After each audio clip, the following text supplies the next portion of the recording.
Assalamualaikum, saya Nurul Afika dan bersama ahli kumpulan saya Nur Farah Akila, Nur Dini Akila, Nur Mashta Aisyah, Nur Akila dan Muhammad Ashraf Aikal akan membentangkan tajuk kami mengenai teori gelagat penggunaan dalam perspektif Islam. Siapakah pengguna? Pengguna secara umumnya digambarkan sebagai seorang individu yang menggunakan perkhidmatan dan membeli barang sama ada untuk kegunaan pribadi, keluarga atau isi rumah.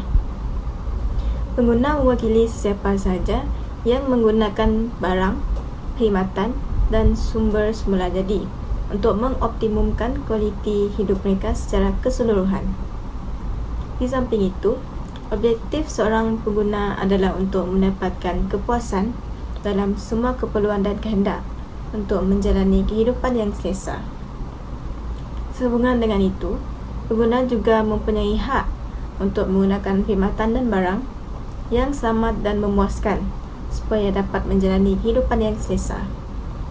Antara hak seorang pengguna ialah hak keperluan asas, hak perlindungan, hak membuat pilihan, hak bersuara, hak membayar balik, hak pengguna pendidikan dan hak untuk persekitaran yang sihat dan selamat.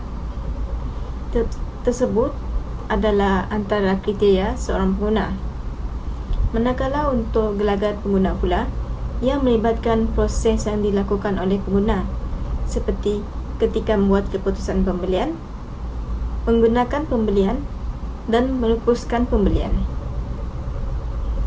Dalam gelagat Islam, hubungan manusia diklasifikasikan kepada 3 kumpulan, iaitu hubungan dengan Allah Subhanahu Wa Taala, hubungan dengan manusia dan hubungan dengan alam sekitar.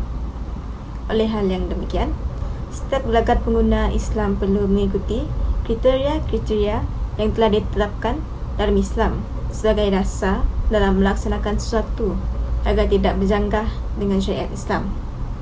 Sebagai seorang Muslim, kita dituntut supaya bergelagat mulia dan menjauhkan diri meninggalkan semua perkara yang keji dan dilarang oleh Allah Subhanahu Wa Taala.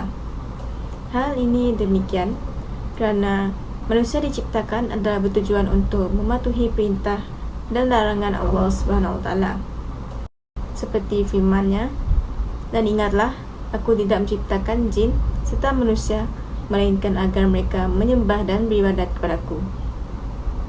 Oleh itu, berdasarkan tajuk kami iaitu teori gelagat pengguna terhadap perspektif Islam, pula melibatkan konsep penggunaan, elemen penting dalam teori gelagat pengguna, konsep kehendak dan keperluan, hierarki keperluan, falsafah kepenggunaan, perbezaan konsep rasionaliti dan keperluan dari perspektif konvensional serta Islam, dan kesan gelagat pengguna kepada ekonomi.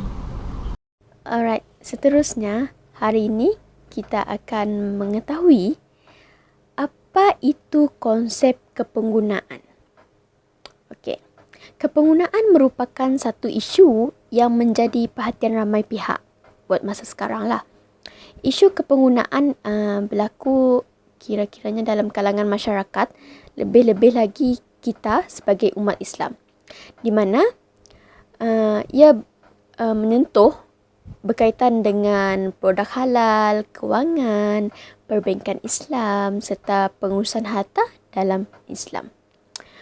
Menurut definisi kepenggunaan, yakni berasal dari perkataan guna yang membawa maksud, manfaat, faedah, peranan, kebaikan. Disebabkan itu, pengguna dia banyak merujuk mengenai hal-hal pengguna. Namun, pengguna bukan sahaja menggalakkan seseorang untuk membelanjakan pendapatannya, tetapi benda itu juga mendorong seseorang itu untuk meningkatkan lagi jumlah pendapatan seseorang untuk memenuhi kehendaknya lah. Okay. Tapi dalam kebanyakan sistem ekonomi sekarang, penggunaan banyak dipengaruhi oleh persekitaran, institusi dan penilaian hidup masyarakat. Gelagat pengguna bukan sahaja memberi kesan terhadap individu tersebut, bahkan turut mempengaruhi kestabilan ekonomi sesebuah negara. Sebagai contoh yang saya nyatakan, perbelanjaan yang tidak terkawal, terutamanya melalui pinjaman maupun penggunaan kad kredit, bukan sahaja membebankan seseorang ya, bahkan nya akan menambahkan beban hutang dan meningkatkan lagi kadar inflasi negara kita. So, itulah konsep kepenggunaan. Yang seterusnya adalah elemen kepenggunaan. Dia terbahagi kepada 4, iaitu pengusaha, produk, pengguna dan pihak berkuasa, iaitu regulator lah.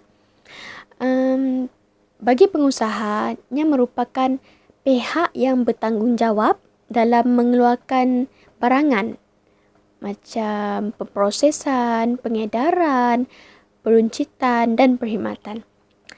Bagi yang kedua, iaitu produk, ia adalah suatu barang ataupun perkhidmatan yang diberikan oleh pihak penguasa.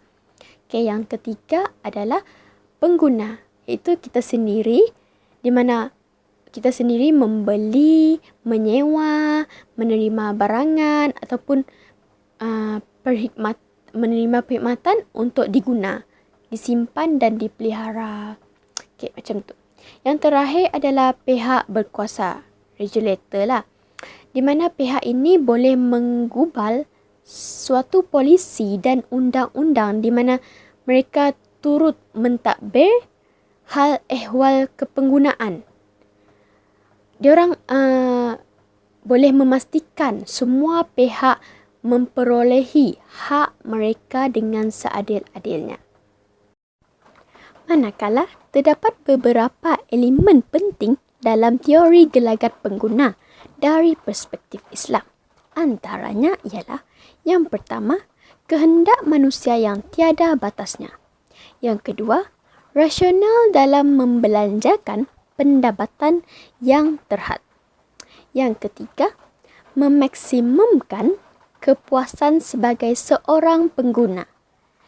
Yang keempat adalah elemen dari segi pendapatan yang terhad. Kesemuanya ini dijelaskan melalui teori utility dengan kemungkinan ianya boleh diukur maupun dikira.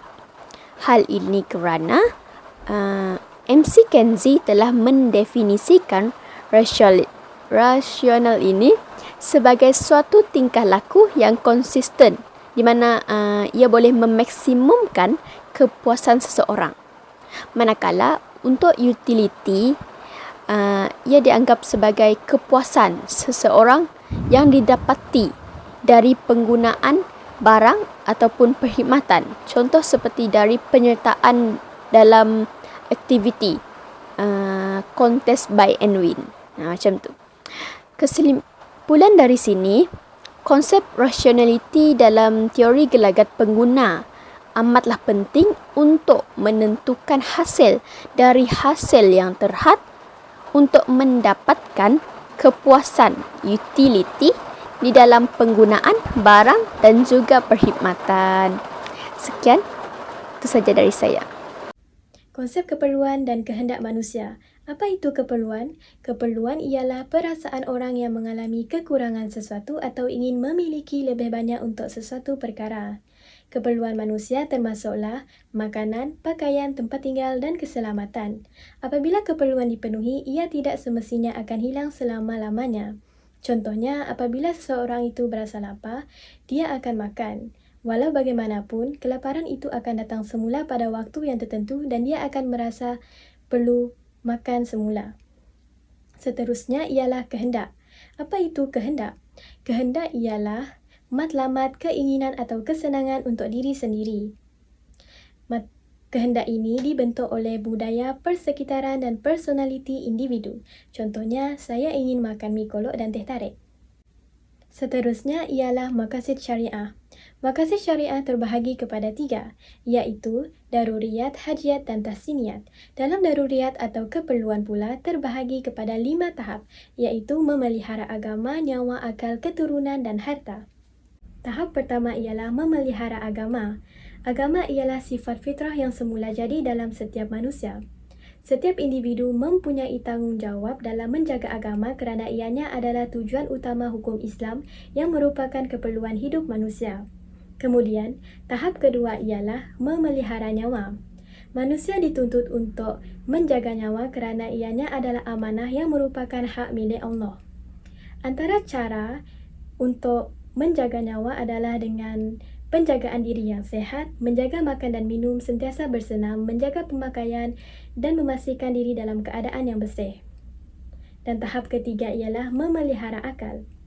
Kita sebagai umat Islam perlulah menjauhkan diri dari perkara yang boleh merosakkan akal.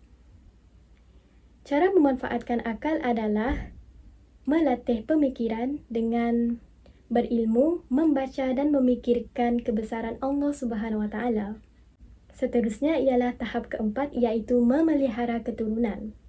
Dari dulu lagi, Islam telah menetapkan hukum perkahwinan untuk mengelakkan berlakunya zina yang boleh melahirkan anak luar nikah. Allah Subhanahu Wa Taala berfirman, "La taqrabu zina, janganlah kamu menghampiri zina," dalam surah Al-Isra ayat 32. Hal ini kerana boleh merosakkan nasab keturunan dan pusaka perwarisan. Dalam Islam juga telah menetapkan hukuman yang berat kepada penzina. Antaranya ialah untuk zina ghairul muhsan, iaitu penzina yang belum berkahwin akan dikenakan hukuman sebanyak 100 kali sebatan. Manakala zina muhsan, iaitu penzina yang sudah berkahwin, akan dikenakan hukuman rejam. Yang terakhir ialah tahap kelima, iaitu memelihara harta. Harta ialah amanah yang perlu diuruskan dengan baik. Dilarang judi, riba, rasuah dan penipuan dalam perolehan harta. Hukum hudud akan dikenakan kepada orang yang mengambil harta orang lain dengan cara yang salah. Dalam Islam juga mewajibkan zakat, sedekah, wakaf dan hibah untuk menggalakkan pertumbuhan ekonomi. Baiklah, seterusnya ialah mengenai falsafah penggunaan Islam. 4 jenis falsafah penggunaan Islam adalah seperti kemaslahatan, pemilikan, pengabdian dan amanah. Yang pertama ialah kemaslahatan. Aktiviti penggunaan yang dilakukan oleh setiap manusia itu hendaklah tidak melampaui batas semata-mata untuk memenuhi kehendak masing-masing. Akan tetapi, ia lebih menjaga kemaslahatan yang merupakan keperluan asas sebenar dalam kehidupan seharian. Seperti mana yang telah dinyatakan oleh Imam Ash-Shatibi, setiap manusia haruslah menjaga maslahat tersendiri yang terdiri daripada 5 perkara, iaitu nyawa, agama, akal, harta dan keturunan. Sebagai contoh, penggunaan sumber air untuk pengairan dan minuman. Secara logiknya, air tersebut pasti lama-kelamaan akan habis. Namun, air itu telah memberikan manfaat, iaitu memajukan pertanian dan menjaga kehidupan. Justru, sebarang aktiviti penggunaan haruslah dilakukan berdasarkan 5 maslahat tersebut yang sememangnya dapat memberikan manfaat dan kebaikan kepada manusia di samping turut menghilangkan atau menghalang kemudaratan ke atas diri mereka. Selain itu, falsafah penggunaan yang kedua ialah pemilikan. Setiap individu ekonomi Islam hanya boleh mengguna sesuatu barangan atau perkhidmatan tersebut setelah berlakunya pemilikan.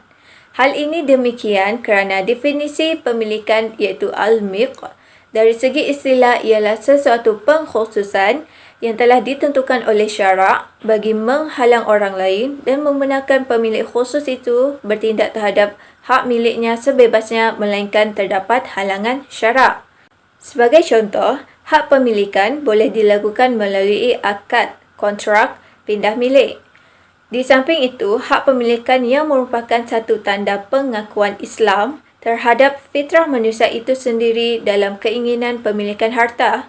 Undang-undang Islam juga turut menyediakan perlindungan hak milikan individu Sebagaimana Allah Subhanahu Wa Taala telah berfirman dalam surah Al-Maidah, ayat ini menjelaskan menunjukkan bahawa pengiktirafan hak milik bukan sekadar membenarkan pemilikan harta, namun harta tersebut turut terjamin dijaga dengan undang-undang Allah Subhanahu Wa Taala.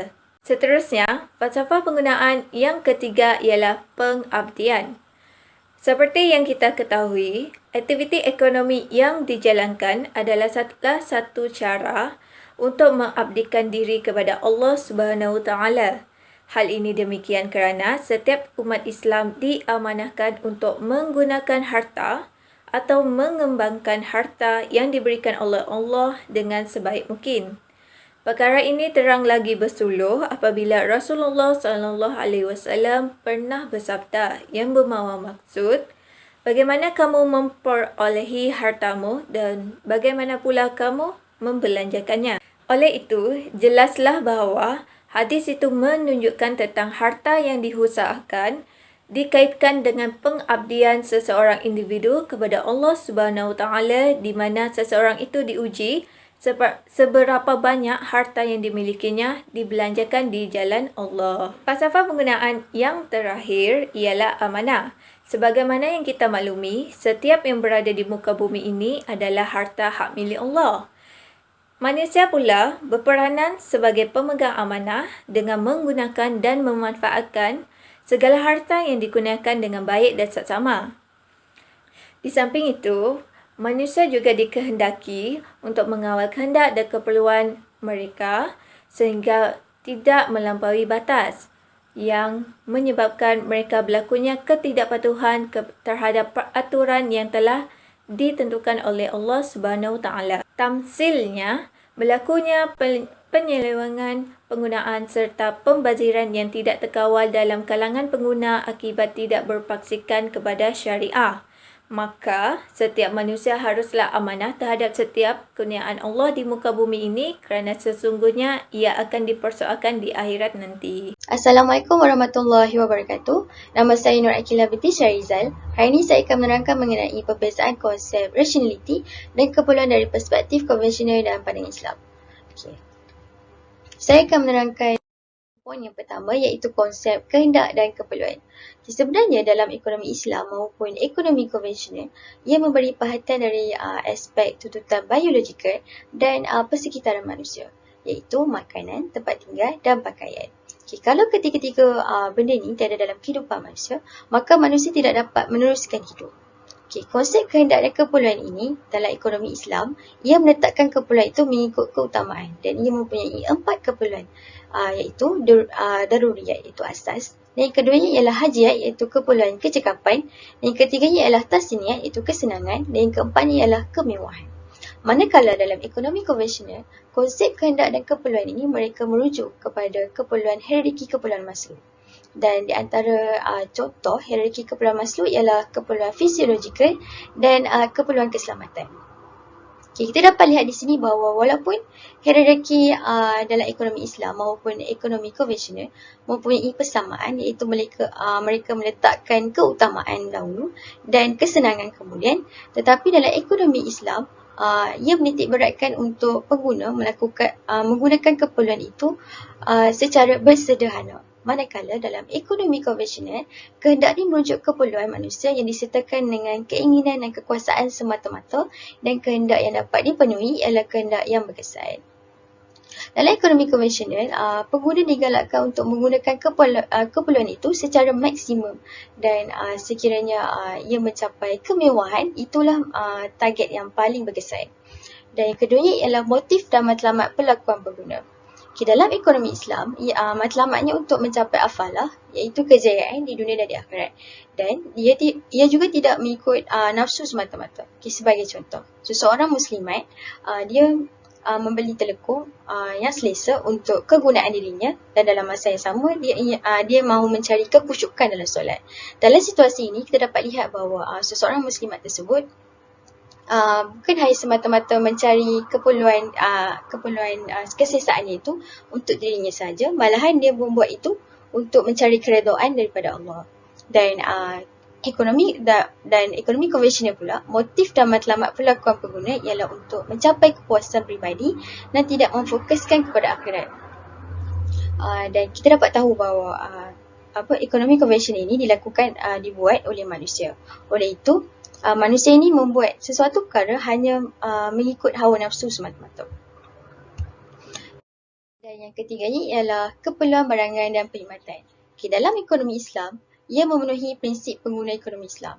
Prinsip pengguna ekonomi Islam ni sebagai contoh kerohanian, kesucian, kemaslahatan dan sebagainya. Barangan dan perkhidmatan yang akan menjejaskan kepribadian pengguna tidak diiktiraf sebagai barangan dan perkhidmatan. Sebagai contoh, arak dan judi. Kita dapat lihat bahawa contoh di sini bahawa arak dan judi. Arak dan judi ni merupakan barang yang tidak suci, barang yang haram dan tidak halal. Oleh itu, kedua-dua ini merupakan bukan keperluan barangan dan perkhidmatan dalam ekonomi Islam.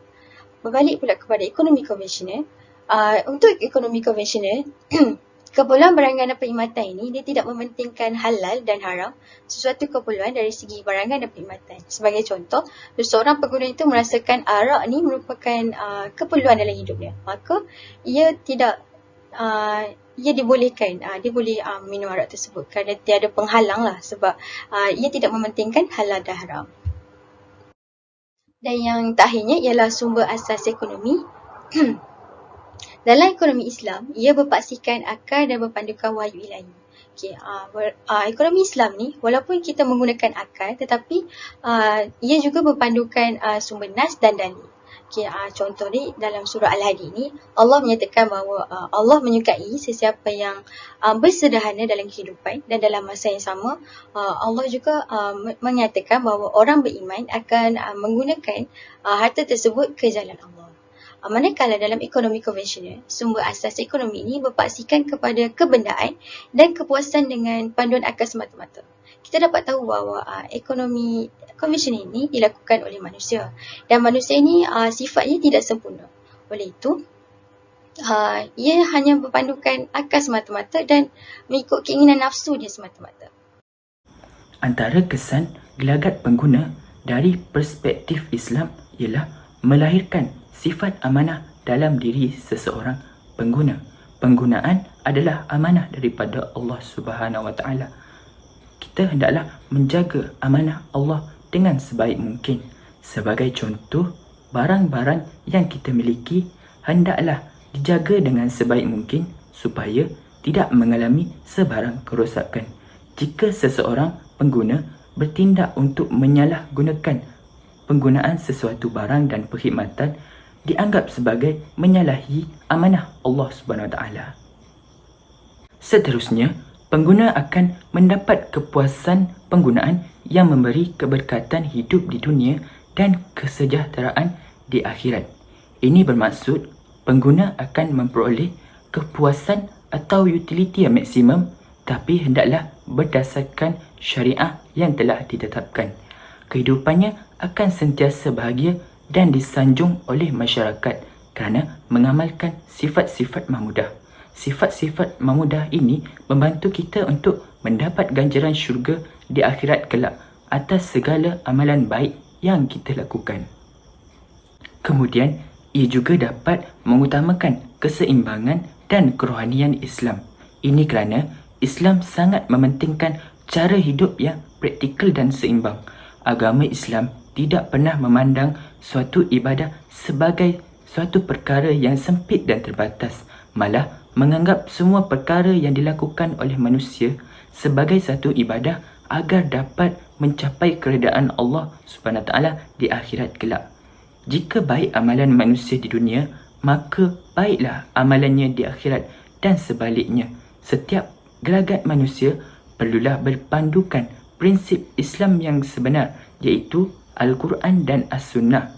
Umat Islam yang gagal untuk menghayati kedua-duanya akan mudah terpesong dalam kehidupannya. Akhir sekali, ia juga dapat melatih pengguna agar sentiasa bersederhana dalam menggunakan sesuatu perkara, kerana Islam mengajar umat manusia untuk sentiasa menggunakan sesuatu barang hanya setakat tingkat paling minimum agar kehendak nafsu dapat dikawal dan tidak berlebih-lebihan. Perkara yang berlebih-lebihan adalah perbuatan yang keji di sisi Islam.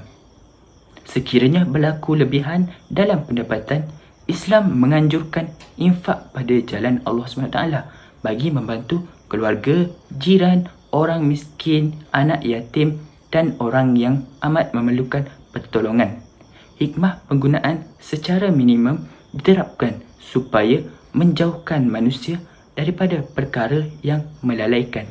Contohnya, kekenyangan akan menjadikan seseorang malas, banyak tidur dan sebagainya. Dalam tajuk ini, terdapat isu yang berkait rapat dengan teori gelagat pengguna dari perspektif Islam, iaitu pemalsuan pensijilan dan tindakan yang dikenakan kepada pesalah, yang mana dibincangkan oleh Zalina Zakaria. Maklumat ini disokong oleh Zulzaidi Mahmud. Undang-undang dan peraturan halal di Malaysia mempunyai dasar yang tepat dan kuat, tetapi juga perlu ditingkatkan untuk meningkatkan lagi penguatkuasaan tersebut. Okey, isu yang seterusnya ialah berkaitan dengan selari dengan kemajuan ekonomi negara pada masa kini telah banyak dikuasai oleh golongan yang bukan Muslim. Di samping turut meletakkan dasar negara yang harmoni dengan memiliki berbilang kaum, namun tidak dinafikan timbulnya kegusaran di kalangan masyarakat Muslim mengenai status halal barangan atau produk yang dikeluarkan oleh usahawan yang bukan Muslim tersebut.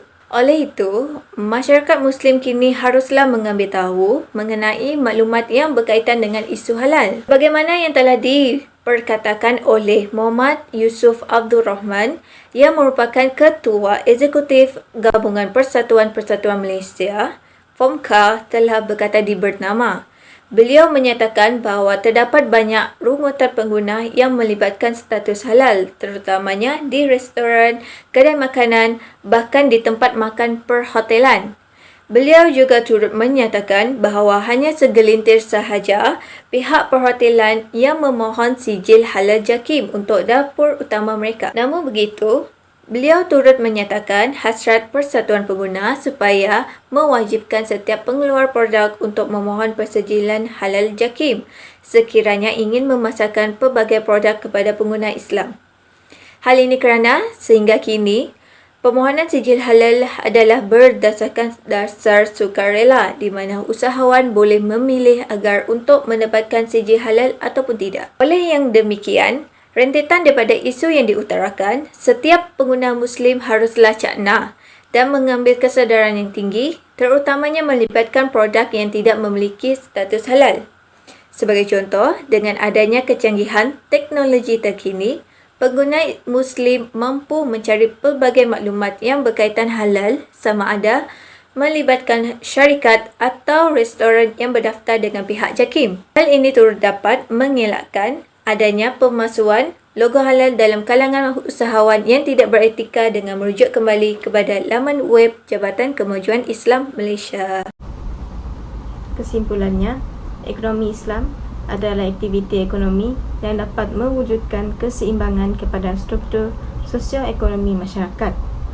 Seperti mana yang kita tahu, agama sangat memainkan peranan yang tinggi dalam mempengaruhi gelagat seseorang dan kesan kepada tingkah laku serta gelagat manusia, di mana Islam juga menyelaraskan kehidupan yang realistik dalam ekonomi dengan penggunaan barang dan perkhidmatan sebelum mencapai kepada penggunaan yang lebih baik dan sempurna.